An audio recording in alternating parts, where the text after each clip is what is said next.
In China, it is called qi. In India, it is prana for life force. And to the English-speaking world, it is simply energy. At rest, it is the potential to create, move, and act. In motion, it is kinetic. All living things rely on the transfer and transformation of energy for survival. For thousands of years, mankind has obsessed over how to acquire it, keep it, harness it, and use it.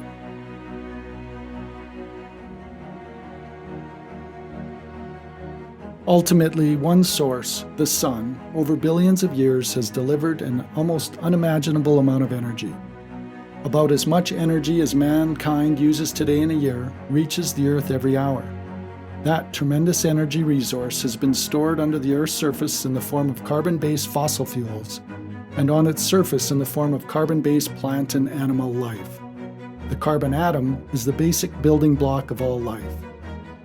Today, about 22 million tons of coal, 94 million barrels of oil, and almost 10 billion cubic meters of natural gas are used each day. On an energy equivalent basis, about 37 years of stored solar energy in the form of fossil fuels. It is a large amount of energy used to improve the lives of billions of people, keeping us warm, supporting the growth of food for our tables, materials for the construction of our dwellings, power for our electronics, and fueling our transportation, which provides the freedom to move about this great planet of ours. These fossil fuels make up over 3/4 of human energy consumption.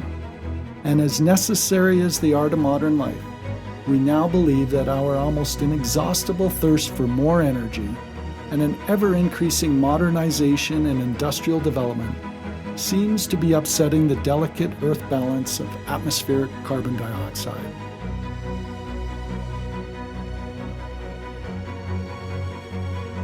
The CO2 cycle is an amazing and integral part of how all living things on our Earth survive. Carbon dioxide is a natural, occurring molecule and a building block for all life on Earth. CO2 is an essential food source for the estimated 3 trillion trees and other plant life on our planet. Our climate has always changed and always will change. The problem is, we don't live lives of thousands of years to experience the wide natural variations in climate. We typically relate to our own real-time average life expectancy of 80 to 100 years. As we now move past atmospheric CO2 levels of 400 parts per million, we have entered new, modern-day, uncharted waters, as the delicate balance of CO2 to support life on Earth has been upset by something. That something seems to be human activity. The human activity that creates CO2 is the burning of fossil fuels, coal, oil, and natural gas. As tiny a part we may play in the CO2 cycle, it still may be enough to change nature's balance of the cycle, though. The challenge is how adaptable to the possible, yet to be understood changes that occur will humans be?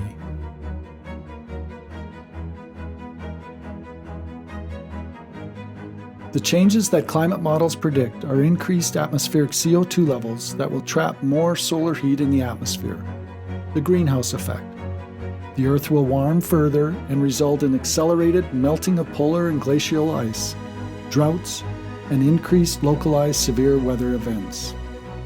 Currently, with 1.3 billion people still living in extreme poverty, 1 billion of those children, an estimated 1.6 billion people still without the basic conveniences that electricity offers, and another 2 billion still seeking to achieve a basic level of human existence with a proper bed to sleep in, proper daily nutrition, and water every day.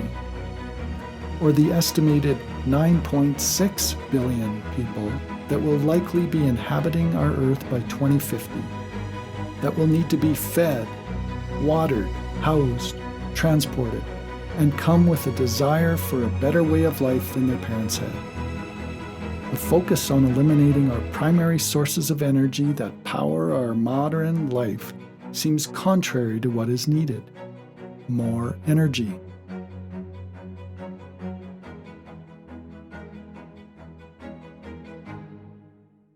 Regardless of our positions on the science of CO2 and its ultimate impact on our human way of life, we have a long history of striving to do better in all we do. And yes, we can and should do better. 7 energy suggestions for ensuring a bright future include: first, as burning coal creates about 2 times the amount of CO2 when compared to burning natural gas, accelerating the phasing out of coal-fired power plants, already underway in many jurisdictions, seems to be a practical first step, and the one with by far the highest impact. Natural gas, wind, and solar power generation are all well understood alternatives. Second, as burning gasoline, a refined oil derivative, in our internal combustion engines is the source of about 70% of CO2 emitted from oil sources, increase passenger fleet-wide fuel economy, and rapidly grow the number of electric and hybrid vehicles, at the same time improve and increase public transit. Third, oil and natural gas are the primary building blocks for so many of our modern-day conveniences, and between 7 to 9% of all product is lost or released during the development and production of the resource. We need to ensure the extraction of these 2 fossil fuels occurs with 0 fugitive emissions. The technologies and methods to achieve this are also well developed. Fourth, as natural gas is the cleanest burning fossil fuel source, leverage it more for transport, heating, and industrial production. All options are proven in use. Fifth, as high-temperature industrial processes require significant energy inputs, cement making, heavy oil extraction, for example, continue to look for ways to make the same or more with less. The optimization of energy use through advanced processing technologies is also well developed in many industrial and process industries. Sixth, about 15% of CO2 is generated in the operation of our homes and offices. Take the simple steps of recycling, consuming less, insulating more, using LED lighting, and heating and cooling to more reasonable levels.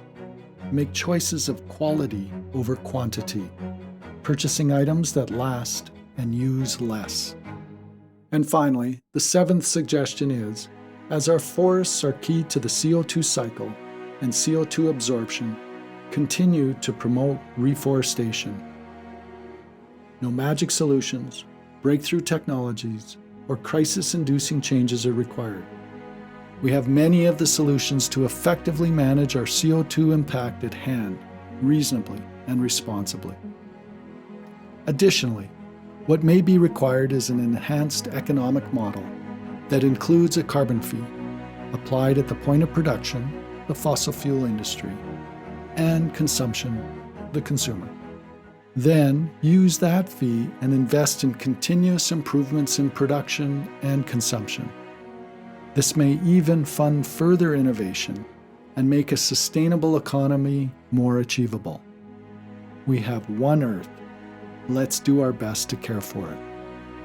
Beyond the solutions already mentioned, certainly humanity's drive for innovation will continue to surprise and delight us in ways not expected.